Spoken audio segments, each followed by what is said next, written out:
Nagpapatuloy ang ating kwento nang nagtaka ang traidor na kaibigan ng ating bida kung anong nangyayari sa kanya. At yun nga gumalaw ang mukha nito na parang gustong umaalis. At nagsalita ito na masama ang kalimutan ang promise nito, di ba? At napatanong naman ang traidor na anong promise at sino ka ba? At sumagot naman ito na naalala mo pero nagpapangap ka na hindi alam. At dugtong pa nito na nakuntinto ka ba sa kakayahan na nakuha mo sa iba? At ngayon ini-enjoy mo ng mahabang panahon. At sabi niya pa na ngayon ang oras ng pagbayad ng interest habang nakajetty ito ng nakakatakot at para ba itong maskara. At yun nga sumanib na ito sa traidor at napasigaw naman ito sa sakit. At makikita natin na ang kanyang mata ay unti-unti nang nagbabago at lumalabas na ang mga ugat nito. At tumahimik na ang traidor at makikita natin ang pagsanib nito. At tinawag naman ito ni Xingxing sa kanyang pangalan na Hong Yi habang takot na takot ito na nag-alala. At bigla naman itong nagsalita at makikita na naging halimaw na ito na sabi gusto kong maging kapwa para hayahay. At nagtanong naman si Xingxing kung okay lang ito at anong nangyayari sa kanya. Pero bigla na lang siyang hinawakan sa leeg habang gulat na gulat pa ito at hindi alam ang gagawin. Napajetty na lang ang halimaw habang hawak-hawak si Xingxing at sabi pa ng halimaw ikaw napakasarap mo. Sumagot naman ito na hindi napakasakit habang nahihirapan na itong huminga. At unti-unti naman lumaki ang bibig ng halimaw at kakainan niya na sana si Xingxing habang takot na takot ito. Nang biglang sumigaw ang ating bida na hoy ikaw na walang hiya. At nagtaka naman ang halimaw at napatingin sa kanya. At makikita natin ang ating bida na galit at sabi pakawalan mo si Xing habang may kakaibang kapangyarihan na lumalabas sa kanyang mukha. At sabi niya pa na ngayon na may seryosong mukha. At bigla na lang nang inag ang halimaw. At nabitiwan niya na si Xingxing. At humagalpak nga ito dahil sa impact at umuubo pa ito ng dahil sa pagkakasakol sa kanya ng halimaw. At yun nga tinuro ni Wumian ito na sabi pa niya na mabuti ngayon wag kang gagalaw at napatingin naman ang halimaw sa kanya ng may pagtataka. At sabi pa ni Wumian na hoy anong nangyari di ba ikaw si Hong Yi tama bakit ka dumating sa ganito? At napaisip ito ang taong ito bakit nararamdaman niya ang katulad sa maskara. At makikita natin si Wumian na hinawakan naman si Xingxing at sinana okay lang Xing ako na bahala dito at napatingin naman ito sa kanya at nasambit na lang niya ang pangalan na Wumian. At tiningnan naman ni Wumian ang halimaw at sinabi na trabaho ko na ang customer ay managing maayos. At yun nga nilapitan ng ating bida ang halimaw at sinabi na Hong Yi pwede ba tayong mag-usap sandali? Ano ba ang bago mang mukha? Sabi ni Wumian habang ngumingiti ng may pang-iinis habang naghahanda na suntukin ang halimaw. At sabi pa niya na ano ba yung mukha mo?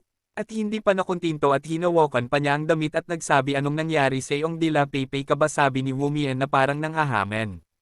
At napatigil naman si Wumian nang may tumawag sa kanya na Wumian.at napatingin siya dito. Ito pala si Xingxing at sabi pakiusap mag-iingat ka na may pag-alalang boses. Napangiti naman si Wumian at sabi na iintindihan ko sa isip niya pa na come on wag kang mag-alala walang makakatalo sa akin. Nang bigla namang sumigaw so Xing na sa harapan mo. At yun nga nagulat na lang si Wumian na may paparating na suntok sa kanya. At napatapan naman siya ng matamaan ng suntok at makikita natin na nagtalsikan pa ang dugo galing kay Wumian at napajesty naman ang halimaw.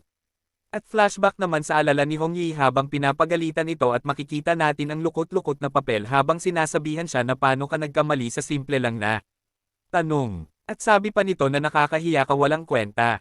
At patuloy pa nito na sabi na kompleto mo ang parihong pagsubok dati at pina-review pakita ng iyong notes pero nagdala ka pere ng maliit na results napakahina mo talaga.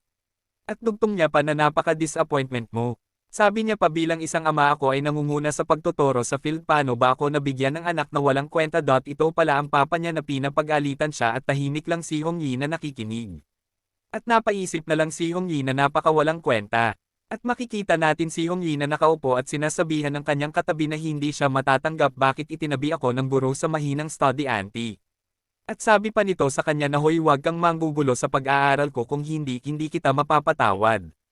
Napakagulo. At makikita natin ang isa figure na tumatawag kay Hong Yi at sinasabi nito na baliwalain na lang natin ang exam bukas mag-inuman na lang tayo.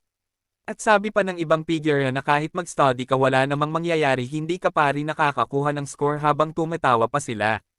At wala namang emosyon si Hong Yi nang may biglang lumitaw at sabi hindi mo ba nararamdaman?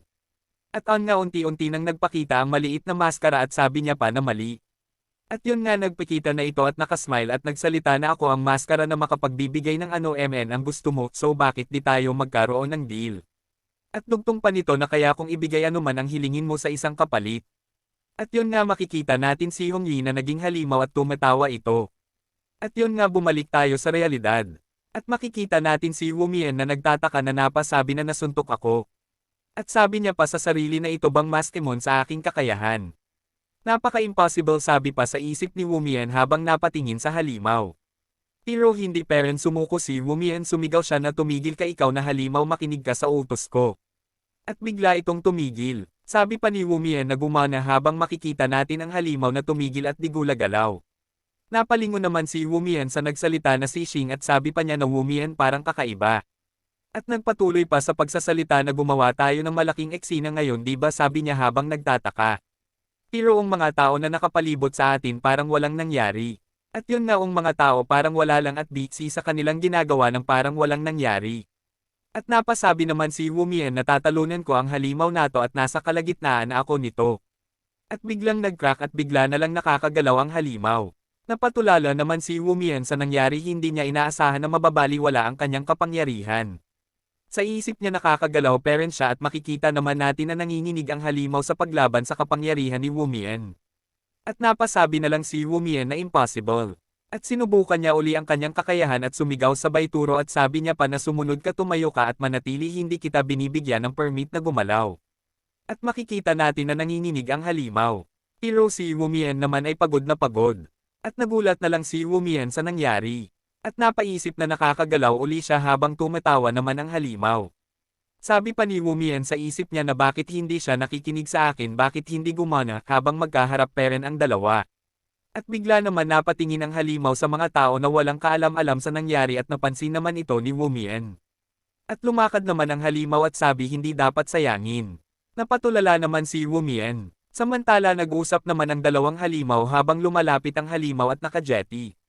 Nabigla naman itong hiniili ng halimaw habang gulat na gulat. At yun nga, binuka ng halimaw ang bibig nito.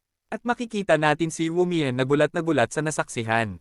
Habang ang halimaw ay enjoy sa paglapas sa mga biktima habang si Wu Mian at Xing ay walang nagawa na nakatingin. At napasabi si Wu Mian na masama ito habang napatikip naman si Xing dahil sa takot. At yun nga, bigla na lang hinaila ni Wu Mian si Xing para tumakas habang si Xing gulat peren. At napasabi pa pero hindi na pagpatuloy dahil nagsalita na si Wu Mian na sabi mamaya ko na sasabihin kung mananatili tayo dito, mamatay lang tayo. At nagsalita naman si Xing na pero ang pa ako hindi sumusunod sa akin at makikita natin nanginginig ito. Napatingin naman si Wu Mian na gulat. At napatigil naman si Wu Mian at napatingin sa kinaroroonan ng alimo. At napamura na lang ito at nasabi na lagot na tumatakbo na siya ngayon. At dito muna natin tapusin ang kwento. Huwag kalimutan mag-like at subscribe para updated kayo sa susunod na eksena. God bless po.